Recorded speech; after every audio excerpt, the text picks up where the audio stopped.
ನಮಸ್ಕಾರ ಸ್ನೇಹಿತರೆ. ಜೀವನದಲ್ಲಿ ಸಂಕಷ್ಟಗಳು ಬಂದಾಗ ಎಲ್ಲ ದಾರಿಗಳು ಮುಚ್ಚಿದಂತೆ ಅನಿಸಿದಾಗ ಒಂದು ಹೆಸರು ಲಕ್ಷಾಂತರ ಜನರ ತುಟಿಗಳಲ್ಲಿ ಬರುತ್ತದೆ.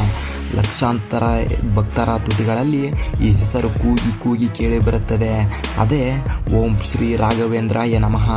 ಇಂದಿನ ವಿಡಿಯೋದಲ್ಲಿ ನಾವು ತಿಳಿಯಲಿರುವುದು ಅದ್ಭುತ ರಾಘವೇಂದ್ರ ಸ್ವಾಮಿಗಳ ಮಹಿಮೆಗೊಳಗಾದ ಮಹಾನ್ ಸಂತ ಭಕ್ತರ ಬದುಕನ್ನು ಬದಲಾಯಿಸಿದ ಮಹಾಪುರುಷನ ಬಗ್ಗೆ.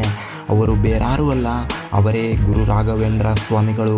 ಸ್ನೇಹಿತರೆ, ಈ ರಾಘವೇಂದ್ರ ಸ್ವಾಮಿಗಳು ಚಿಕ್ಕ ವಯಸ್ಸಿನಿಂದಲೇ ಅಸಾಧಾರಣ ಪ್ರತಿಭೆಯನ್ನು ಹೊಂದಿದ್ದರು.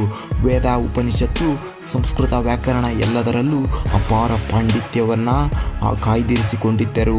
ಅವರ ಗುರುಗಳು ಹೇಳುತ್ತಿದ್ದರು, ಈ ಬಾಲಕ ಸಾಮಾನ್ಯನಲ್ಲ, ದೇವರ ಕೃಪೆಯೊಂದಿಗೆ ಈ ರಾಘವೇಂದ್ರ ಸ್ವಾಮಿ ಜನಿಸಿದ್ದಾನೆಂದು.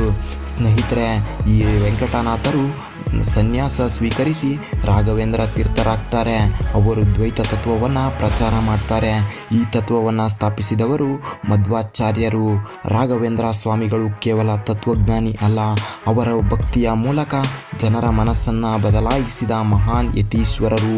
ಸ್ನೇಹಿತರೆ, ಇಂದಿನ ಈ ವಿಡಿಯೋದಲ್ಲಿ ರಾಘವೇಂದ್ರ ಸ್ವಾಮಿಗಳ ಪ್ರಸಿದ್ಧ ಪವಾಡಗಳನ್ನು ಬೇಗನೆ ನೋಡ್ತಾ ಹೋಗೋಣ.